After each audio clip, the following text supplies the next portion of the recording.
Hello and welcome to the final episode of hashtag Business of AFCON, a collaboration between the Africa Football Business Show and the Africa Business of Sport podcast. Now, for the past 5 weeks, during what has been an exciting, successfully delivered AFCON, on the Business of AFCON, we started off discussing the tournament details and the sponsors and all the participating teams that were involved. We then went to the huge issue of the media rights and where New World TV has left the media rights sector for CAF when it comes to AFCON. We then spoke to Professor Simon Chadwick, who spoke to us about AFCON, China, and sport diplomacy. Last week, we spoke to Sandra Nzuku, speaking about the maximizing of business opportunities during AFCON. And today, we wrap up what has been an exceptional series with a conversation with a leading thinker within the football field. It's a great honor and privilege to have, as always, for the last time, the founder and CEO of the Football Foundation for Africa, Brian Wesala. Brian, welcome for a very last time.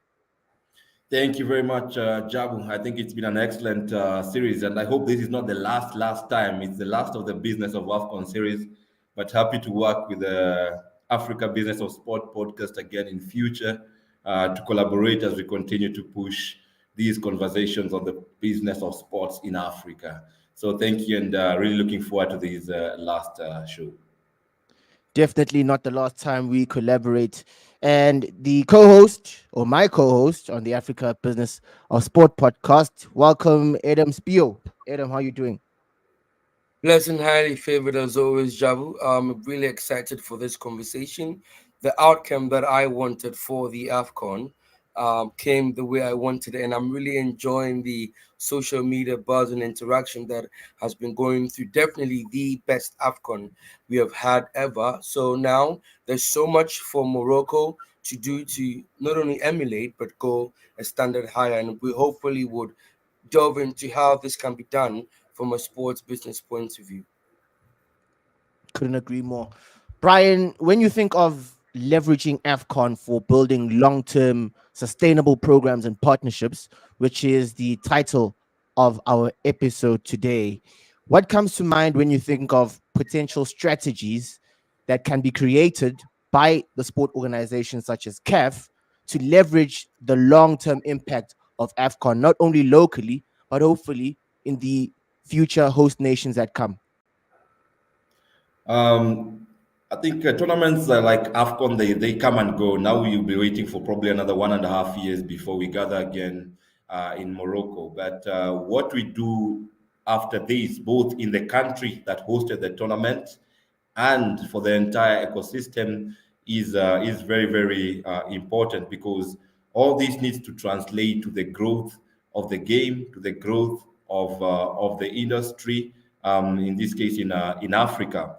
And we have to look at these in primarily two ways, and that's the economic dimension and also the social dimension.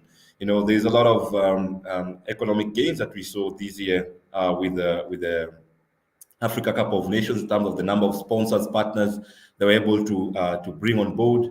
Of course, Ivory Coast, I'm sure, benefited from an influx of tourists and visitors.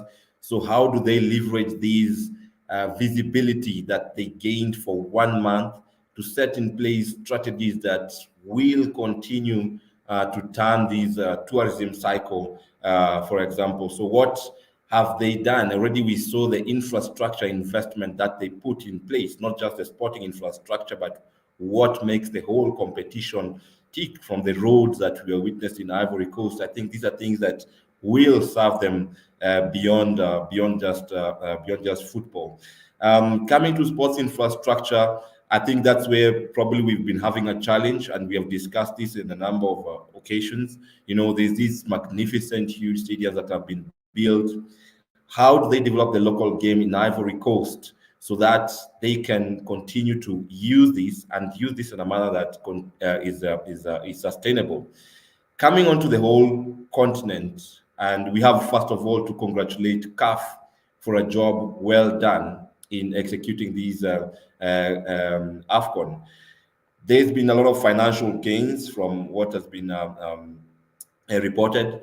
So, how do they invest these strategically throughout the continent so that we see the leagues, the clubs in the continent continue to grow? Are we going to see an investment in infrastructure? Are you going to see the support of developing, management capacity within our football institutions? These are some of the things that we need to think about going long term, Jabu. Adam, when you think of strategies that are generally implemented when a host country, not only just at an AFCON, but at another sporting event that happens globally, there's always the question of legacy. So when you think of AFCON 2023, in your mind, what is the legacy and what is there to leverage going forward? I think the legacy is a realignment of talent, right? Local talent for the beautiful game. I mean, you look at the players that represented their country on the stage, albeit some of them being in the international leagues, they have that connection to the local people, right? So it's very easy to develop activations beyond even the tournament where players like Kessie Adingra, players like Halle, the goalkeeper, and even Godot, who was the captain of the team, can be used for A, advertisement and sponsorship opportunities for sports itself. B, can leverage on their connections within their networks to bring in more scouts, to help in bring in money that can be used to develop academies. Players themselves can involve themselves in sports management by going to get the right certification and coming in to develop what you call it a really sporty feel about the country. So they should be able to leverage on the fact that they have superstars that have the right connections and can bring in the people so they can be used as middlemen for development within sports. And I think that's a very powerful tool that they have right now. Whichever country would have won the AFCON, they can now leverage on the connection with the players and the country and bring in an influx of sponsorship. Who's to say Halle hasn't gained that traction where maybe now he can become a top ambassador for either an African sportswear or an African sports brand or an international sports brand, and through that partnership bring in activations for the country of Ivory Coast. So it's very exciting to see that the different permutations of direct impact for the nation and indirect impact where we can use the superstars to really change the narrative of sports, particularly football in Ivory Coast. Couldn't have said it any better. Brian, we're going to be speaking to an individual who's a very much a lauded author and a thinker within football. And just before the AFCON began, he released an article on The Guardian that spoke about essentially the connection between African football and the hydrocarbon industry in the context of some of the climate issues or the climate crisis that Africa does face and the spotlight that this tournament has put on those issues. What do you think has been learned from those critiques that came from many people when the tournament began about the different partnerships that CAF had, the company Total Energies, who are the main title sponsors of AFCON, having such a negative impact on the continent, but on the flip side, being elevated to the main sponsor of what is the biggest sporting event in the continent, which I think is a contradiction of the different impacts and the different arenas that you sit at. So, in the context of some of that criticism that came from different quarters, how do you think particularly Total Energies, who we've been speaking to in their Tiara Diobaye, and Total Energies was actually the most digitally active sponsor out of all the sponsors in CAF during the AFCON. So given all these positive things they bring to African football, the connection with the hydrocarbon industry, what do you think that has in terms of an influence on how we see football going forward in Africa? I think on Jabo, on these first, I have to put a disclaimer that I'm not an expert in any way on climate change and sustainability from environmental uh, perspective. But yeah, the climate crisis is here with us. We know the contribution of some of these organizations to this climate crisis. I think for me, it's a question of how do we balance what they bring to the table versus their impact, positive and negative, to ensure that we continue to develop sustainably. And I just want to connect this briefly and probably veer off your question and talk about, for example, the struggle we've had in filling our stadiums in Ivory Coast. And people have mentioned these as one of the things that needs to be addressed. And in addressing this, we have to look at the wider aspects, which is travel in Africa is very difficult. And for this to work, also we have to start thinking about air travel, which is also one of the industries, or the aviation industry is also one of the industries that is blamed for the for the carbon emissions and how do we make things sustainable. So it's a very dicey or tricky place to make an informed opinion. Of course, happy to hear from David. You all know when we shared this in our Africa group of sports experts, there was a lot of backlash.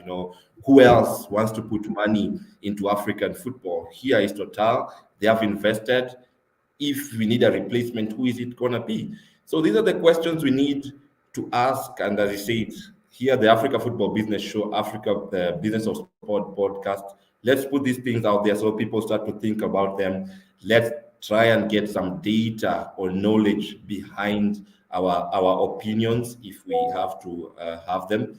And let's work towards the growth of the industry, that's the football industry, but also that growth to support the overall socio-economic and, in this case, environmental sustainability of the continent. So looking forward to hear from David Goldblatt. I also have to mention he was the first guest of the Africa Football Business Show, and it's interesting that he is now the 51st guest on the program, Jabu. Well, we've spoken quite a lot on him, so let's just bring him in. He is a lauded author across the world. I think one of the leading academics and thinkers when it comes to the football industry. He's not merely the best football historian, but from his books and the different ways he tells the story of where the industry is going, he's definitely someone I think could teach you quite a lot. So it's a great honor and privilege to have on the hashtag Business of AFCON, the author of The Age of Football, the Global Game in the 21st Century, David Goldblatt. David, how are you doing, sir? Welcome on the hashtag Business of AFCON. I'm doing well. It's good to be with you. Thank you for having me. David, you wrote an article which I always appreciate pieces of art, which I think an article is, in the way it brings conflicting and contrasting views and thoughts. And I think that's what your article did. Just as we were looking ahead to AFCON, you released the article, Awash with Fossil Fuel Money, African Football is Sowing the Seeds of Its Own Destruction. And I think, as Brian alluded to before you came in, it sparked lots of critical engagement and conversation amongst us, which I think is very important. So in the context of what you have written, how would you assess how the AFCON has firstly been delivered? And also, how do you think these ethical and environmental issues might be explored in the long term in order to secure the history, or the future rather, of African football in the long term? Well, as for AFCON itself, it was a great success. I mean, I agree with everything that Brian was saying. It was without doubt the slickest, most professional, best presented AFCON that I have seen. And, for most people, the experience is seeing it on television, and it looked great on television. I thought the quality of the broadcast, the quality of the sound, the quality of the pitches, the officiating, all of those things around the actual football, it was different class, I would say. And although there were some games that were poorly attended, there were also absolute full houses that looked, again, You know, it was a great televisual spectacle, and exciting. You know, eight quarterfinalists who didn't make the quarterfinals last time. Like, you can't complain. So it looked great, and in that regard, I think Total Energies will be very pleased. They got an absolutely superb product to attach their brand to. As you say, they were very, very, very busy on social media in a variety of languages. And they'll be very pleased because their business is not merely to build their brand, but to present a benign picture of the company to the African public. And I think they will have been extremely pleased with what they've got, because that's the power of AFCON. Is that a good thing? I'm not sure it is. Let me say, first of all, that the criticisms that I made of AFCON and its use of fossil fuel sponsorship absolutely apply to everybody else. This is just not Africa's problem. I mean, FIFA were taking Gazprom's money for years, the Russian state oil and gas company. UEFA have taken Gazprom's money, and SOCAR, who are the national oil company of Azerbaijan, and many other fossil fuel sponsors. So this is not Africa's issue alone. This is world football's issue. The second thing to say is that I wrote it in full knowledge and acknowledging that the politics of climate in Africa have to take account of the fact that Africa has produced literally none of the carbon that is troubling the world. Probably less than 3% of all the carbon that humanity has ever emitted has come from Africa. So that needs to be borne in mind when, you know, one is pointing the finger or saying what needs to change and who needs to pay, is that Africa of all continents has contributed the least. The problem, as again, I'm sure you know, is that Africa is probably the place which will feel the impact of the climate crisis most sharply and most harshly. And that is a huge and terrible historic injustice, but that is the reality of the way climate is working. And it's not like it's coming down the road, it's here. You know, the floods in Mozambique, for example, last year, other floods in southern Africa, on the KwaZulu-Natal coast, you know, when Durban was flooded out, the heat waves that are coming. And I think it's notable how hot it was in Abidjan. I mean, it was hot for January, much hotter than it usually is. So it's a paradox, isn't it, for African football? On the one hand, the climate crisis is going to have huge impacts on the continent and huge impacts on football. You know, I think we are looking 20 years from now at a climate that is, in heat terms, more like the Gulf, where actually a lot of the time you're only going to be able to play at night. Many parts of coastal Africa, which is where all the biggest concentrations of population are looking at sea level rises and extreme weather conditions, where the rainy season becomes much more intense and much more rainy, which will cause problems of flooding, which will affect all of the pitches. You know, the $100 million Chinese built pitches, but, you know, the patch of earth in the township where kids are playing, all of these things will be impacted by the climate crisis. So if there is going to be a coherent response to this problem from African football, it just seems to me that in the end, you can't be taking the money of fossil fuel companies. And don't get me wrong, Africa needs power. Africa needs a lot of power. There's a lot of young people and a massively increasing urban population. But Africa at the moment is only getting 2% of the world's renewables. You know, and like there's a lot of wind and a lot of sun and a lot of rivers in Africa. Damn it, the whole continent should be self-sufficient in renewable energy. But while you've got companies like Total and all of the others who want to tie Africa to a fossil fuel based future so that they can carry on making money, it becomes harder and harder to make that shift. So that's the case against, having Total as a sponsor. Am I saying that CAF should just cancel the contract today? No, of course not. Contracts have been signed, and as the critics, of my article say, like, where's the money coming from? I understand that. We have to be realistic about this. It does make one think, oh, CAF, what were you doing with Lagarde that, got us to the point where we're actually having to get money from Total?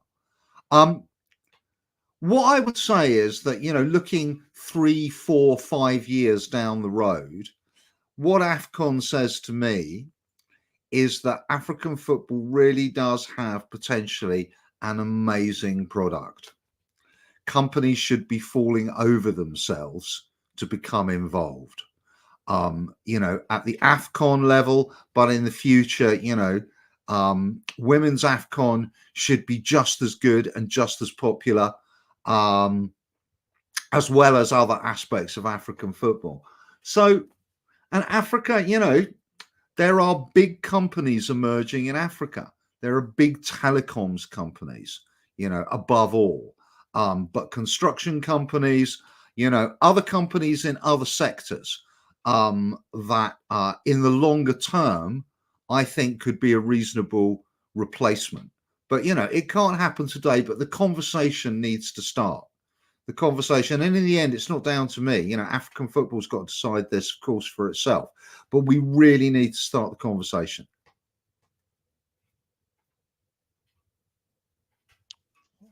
You muted, Brian. Yeah. These big companies you talk about, construction, telecommunications, I know you're saying we need to start the conversation, but what will it take to get them to invest in football and sports in general on the continent? What do you think it will take? What's the value proposition here for them? Well, I think the value, we're at stage one, is that CAF have demonstrated that it can produce a globally popular product. And I think it's really important to remember, I'm sure you've been having conversations about this. This is not just an African audience in the sense of just being in Africa. African players and the great diaspora of talent around the world means that a lot of football fans are now familiar with AFCON. They're a whole potential audience. Everybody who supports Liverpool around the world, because Mo Salah's not there, knows about AFCON. So I think that's a really important thing. I think the second thing is that, as you know, the scale of migration from Africa to other parts of the world is very high and increasing. And, Africa is increasingly a diasporic continent.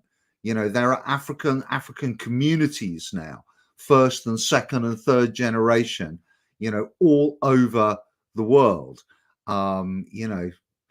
I stay in Los Angeles sometimes, and I find, oh my God, there's a whole little Ethiopia. There are tens of thousands of Somalians. There are Nigerians absolutely everywhere in the world. So there's a whole global kind of audience beyond just the kind of domestic African audience. So I think tapping in to both of those is definitely part of the appeal. I mean, I think some African companies that are getting big, and there are some very rich and powerful companies, like our man Dangote in Nigeria and his concrete company. There are some very rich Ethiopians. There are big companies. South Africa has very significant and large corporations. I think there's something. I mean, it seems to me those are the people that you need to be nurturing and talking to.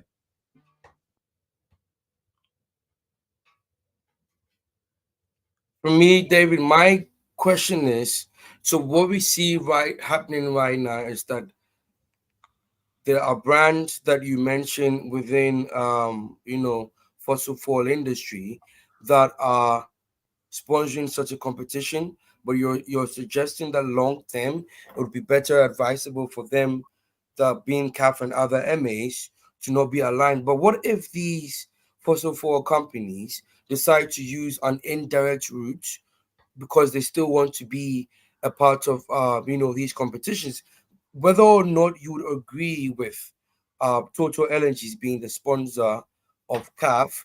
If you're taking, as you mentioned, the whole competition as a totality, which was the main focus of most of the Africans at that time, it was a good competition. And Total Energies to is somewhat creating initiatives for some things here in Africa, although it knows that it's a hotbed for developing fossil fuel. So if they use an indirect route, they still achieved their goal. They can decide that, okay, so for us to have access to maybe CAF and its competitions on the lower level, not necessarily the highest one, we can structure a deal with MTN where MTN goes to do, or maybe MTN has the main partnership or sponsorship, but at the end of the day, Total Energies is benefiting. I'll give you an example. So for New World TV, their ability to secure the rights for the FIFA Men's World Cup in 2022 was made possible by a company that Mosepo owns, right? They were the ones that gave assurances for the loan that was allowed or given to New World TV to go and acquire the rights. So companies can start to use indirect ways of still being involved. And in such a situation, how do you handle it? Because I personally believe the fossil fuel companies can get to a point where they say enough is enough. We want to help to fix some of the things that we have created or the damages that we've created. Yeah, I mean, the question of indirect routes, it's not in the end the job of CAF or football authorities to endlessly police corporations that try and get round rules. I mean, and this happens not just in this area, but in lots of areas. I think, however, just saying that in a very simple way, we will not accept fossil fuel sponsorship. You can go and do whatever you want else in other realms, but we won't accept fossil fuel sponsorship would be a really huge statement. And I don't think, again, this is not actually down to Africa to do by itself. I mean, I think this needs to come from the top. FIFA needs to start, and FIFA needs to actually initiate this. Can I also say there are also, there's a debate here. Some people in the environment movement argue that airlines and car manufacturers, vehicle manufacturers, who are obviously pretty high carbon organizations, should also be banned. My argument would be we can worry about those guys later, and they are actually in the short term another source of sponsorship income. I mean, particularly vehicle manufacturers in Africa who actually are selling to Africans in a way that, remember, Total doesn't actually sell anything to like people who watch the television. Total deal with companies and governments. That's where they make all of their money. So, I would say car manufacturers in particular seem to me an important avenue that one could go down, because one way or the other Africa's going to need electrical vehicles down the line. That's what's coming everywhere. That's what we've all got to switch to. So I do think there are other options and other ways of squeezing out the fossil fuel companies. David, just to wrap up our conversation and maybe to bring us full circle, as I listen to what you're saying and the possible solutions that are alternatives to fossil fuel companies having such a close relationship with African football. But don't you just think, if you look at the football industry as a whole, that it's just an inevitability that oil giants and fossil fuel companies continue to associate themselves with football? You mentioned that this should be done from right at the top, with organizations such as FIFA leading such movements. But On the other hand, you have FIFA closing a deal with Saudi Aramco for the next 10 years. So all those things encouraging to other MAs and confederations to actually follow more sustainable programs into the future. If you look at African football, you do rightly emphasize when you speak that this is not just an African problem. But if we were to just look at Africa once again, the money that's coming now from Saudi Arabia and the Middle East, which is fueling the growth of African football at the moment, you would say that most of that money is being made from all revenues that Saudi Arabia is using and pumping through their public investment fund Mm, into sports investments within Africa mm. too. So do you think there is really viable, realistic solutions in the mid to long term for us to move away from a fossil fuel world and go forward into more sustainable strategies? I don't think there's one solution. I think the answer to this is going to be lots of different solutions. There would be more than one thing. One element that could change, and let me say, obviously I'm against, I think FIFA getting into bed with Saudi Aramco is just ethically and environmentally as a disaster, but that's for another show. One thing that we could be thinking about is the enormous carbon offsets that FIFA, UEFA, and other large organizations are purchasing to make their tournaments carbon zero. And these offsets are often a complete disaster, where people invest in forests in Anatolia that are never going to actually be planted, or won't grow and won't sequester carbon.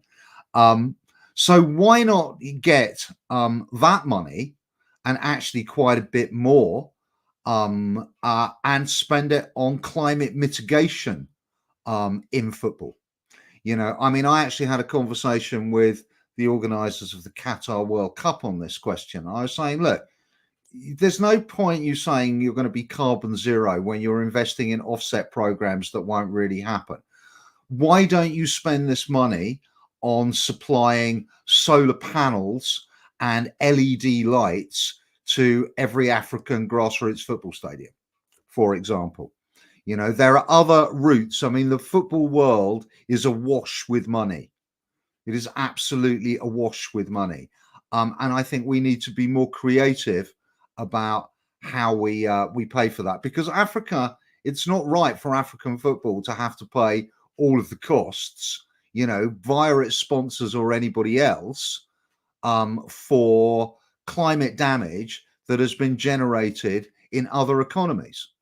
So I think there needs to be a global north to global south transfer system within global football that is focused on these kinds of environmental questions. There we have it, folks. The end of our hashtag Business of AFCON series with the Football Foundation for Africa and the Africa Business of Sport podcast. David, I can definitely say that we have done a very good job in initiating the conversation and really putting our ideas there. And definitely for the individuals watching and perhaps potential investors and decision makers out there who are watching, we believe that if you listen to us and also push the narrative, we can get to a place where at least we've moved from 1 square to 58 square, where we've made progress. And that's what is important. Don't forget to follow the Football Foundation for Africa on all social media platforms, as well as the Africa Business of Sport podcast on all social media platforms. It's bye from us for now.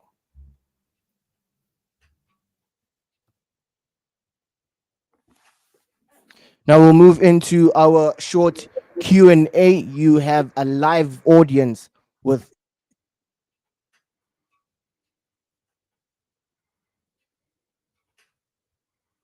W, are muted. my bad. So we are now in our Q&A session, and you have the live audience of David Goldblatt, and he's going to just address some of the comments that have been coming in, as well as any questions that you may have. I'll read just some of the comments that are popping up on my screen right now. Banning is, in my opinion, not the solution, as these corporates will exist and those who profit from it are not Africans, and fossil fuels will still be produced as long as these consumers need it. That, I think, is spot on. What would your comment be on that, David, around the fact that, as you said, banning is not the solution. However, as long as these big oil companies and corporates continue to exist, they're not really directly impact or giving African football consumers positive things, are they? I mean, they will continue to exist, and no one's talking actually about banning the companies. It's just about banning them from sponsorship. I think myself that there is no habitable future in Africa or indeed anywhere else where fossil fuel companies continue to operate the way they do with the impunity and the power that they do. And therefore, their power needs to be countered. And, you know, this is what we did with tobacco. I mean, it got to the point people were having all the same arguments that we had about tobacco in the 1980s, where people were saying, how will sports survive? They provide so much money. Even if you ban them, they will continue to exist. And all of those things, you know, are kind of being argued about the fossil fuel companies now. And we all survived. We all survived the departure of tobacco, which was a very considerable sponsor, certainly in the United States and in Europe. Tobacco was a huge sponsor of sport in the 70s and 80s, and for not dissimilar reasons. You know, it's not just about selling your product, it's about changing how people think about you and your product. And that was very important to the tobacco industry, which was under a lot of pressure. So I would say there is a case for actually banning the fossil fuel companies. Not banning them or working with them, I don't believe will encourage either those companies or Africa to make the transition faster. You know, because that's the thing. The reality is, of course, people are going to carry on using fossil fuels, but we have to make that transition. And I'm saying in the comments, I mean, 50 to 100 years, it's like, guys, we're going to have to make that transition a lot quicker than that. And, you know, like the possibility in Africa is immense. I think about telecommunications, where actually once mobile phones, you know, Africa notoriously had very bad telecom networks in the analog landline era. And then the mobile phone came along and bang, suddenly Africa leaps into the 21st century, you know, at a speed that I don't think anybody, you know, thought would have been possible. Why not with renewable energy? I mean, God, there's enough sunshine, you know, there's enough wind, there's enough land, and there's enough space, and the technology is already there. So I'm just thinking, yeah, that Africa needs a really fast transition. It can be done. I don't think fossil fuel companies are part of that. Just finally, David, we look at English football, where in the next 2 years, betting companies will be banned from having front of shirt sponsorships with English Premier League teams and teams in the EFL as well. Do you see a situation where in the very near future we'll get some calls where individuals and groups across the world are now advocating for fossil fuel companies to dissociate themselves from African football and from football in general? Because as the impacts of climate change become clearer and clearer, and we see that our actions and the actions of these big multinational companies are actually exacerbating the situation, we will come to a point where I think people will take it very seriously. I don't think there is a universal appreciation of how dangerous the climate crisis is as it stands right now. But as we begin in the next couple of years to see the real effects of climate change, do you think that we'll see a situation where people will say, you know what, fossil fuel companies just get away from football, just like betting is being done right now? I mean, it's beginning. I mean, I think it's more of a challenge than the gambling industry, because I think most people can see that the social harm and not just in Britain. I mean, you know, Africa increasingly has a gambling addiction, mental health problem. I mean, I'm hearing reports from Kenya in particular, where the impact of you know, gambling online is causing real social problems and real social hardships. Fossil fuels are kind of, it's a more complicated argument to make. But I think we are beginning to see it. Small campaigns are emerging in Europe. I myself am part of, there's a number of them. And we've seen them, of course. You know, one of the great things for me about AFCON is that we had African climate activists making the case, you know, because in the end, that's much more important than me making the case. And it was great to see, you know, the alliance of Zimbabwean creatives, activists from Tanzania, folks from South Africa, all mobilizing and arguing for this. So I think we are going to see more of it. And I think, you know, as the impact of the climate crisis gets greater, these calls will be harder to ignore.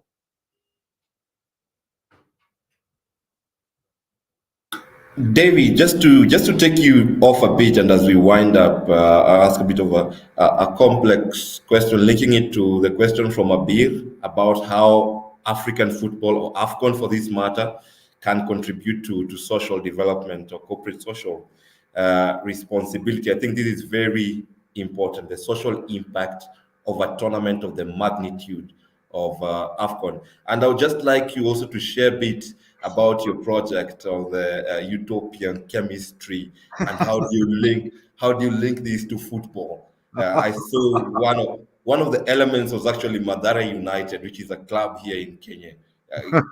Just to wrap up, please, David. Oh, that's a very big question, Brian, to explain utopian chemistry. Let me start with the CRS question that came up. You know, one thing that occurs to me, I'd be really interested to know what you guys think. I mean, obviously, there are loads and loads and loads of ways in which African football can contribute to social development of all kinds. You know, gender equality, anti-racism, anti-homophobia. In the environment space, one thing that occurs to me is African cities are drowning in plastic. I'm sure you all are familiar with that. And football, certainly in Britain till recently, and still in many places, generates an enormous amount of plastic waste. And I think there's a space where the big tournaments can introduce people to a whole new way of thinking. Ban single-use plastics, invest in environmental cleanups, get rid of plastic wrapping, serve food only in sustainable, recyclable materials, all of which should just become the norm in African cities. It shouldn't just be football. You know, we all, I mean, this goes for obviously for the global north. We've all got to stop using plastic for these things. We have to find alternatives. There's an interesting space in which African football could make a contribution, and at the big tournaments introduce, you know, hundreds and hundreds and hundreds of thousands, millions of Ivorians to non-plastic packaging and make that the norm and the expectation. So that's something, you know, that's just a little thing in a great sea of stuff that they could do. I mean, as to Brian's other point, probably the listeners won't know, but I have a side hustle making art, and I made a periodic table of utopia in which each of the elements was a thing that I wanted to have in a future world, right?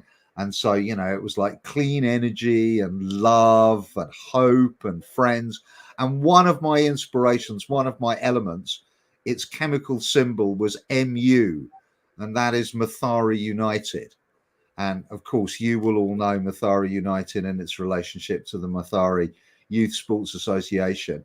And, you know, for my money, I've seen and been to a lot of places to watch football and check football development projects, but there's nothing like Mathare Youth Sports Association and Mathare United. It is a lifelong inspiration that such a brilliant thing can be generated out of so little materials and so little resources. And yeah, we all need a lot more Mathara Uniteds, Africa and elsewhere. But it's one of the great inspirations of my life. Well, what a way to wrap up. That was David Goldblatt, the author of The Age of Football, the global game in the 21st century. What an honor to speak to you. I think we had a very engaging conversation on a topic that divides opinion quite a lot, a topic that can be very sensitive to speak about. I think in the context of all the money and the glam that we've been speaking about around the AFCON, it's important that we always circle back to existential issues, which I think climate change and environmental sustainability is. So it's been an honor, and I think very fitting to end the hashtag business of AFCON with David Goldblatt. David, thank you so much, and hope to have you back soon. Oh, I look forward to it, man. Have me back. Thank you so much for having me today. It's been a pleasure. As we wrap up the hashtag business of AFCON, I want to thank Brian and the Football Foundation for Africa, as well as the Africa Football Business Show, which reached its 50th episode during the series. Brian, it's been an absolute pleasure working with you and the FFA on covering what has been an exceptional AFCON. I have only great memories and experiences from this, and we'll definitely collaborate again. Thank you for having us on the Africa Football Business Show, Brian, on this hashtag business of AFCON. It's very much appreciated. Thank you very much, Jabu. It's equally my pleasure to work with you guys at the Africa Business of Sport podcast, and I'm really looking forward to what we can do on the ground away from the digital space. I'm confident about the future of African football, African sports, and we have a role to play. So thank you very much for agreeing to work with the FFA on this series. We've really enjoyed the AFCON on the pitch and off it. And the future of African football is indeed bright. Thank you, guys. And that is the wrap of this hashtag business of AFCON. Thank you so much for listening through the past 5 episodes. Once again, the hashtag business of AFCON is a collaboration between the Africa Football Business Show, Business of Sport podcast. Thank you so much for listening through. We will see you in Morocco in 2025. Cheers for now.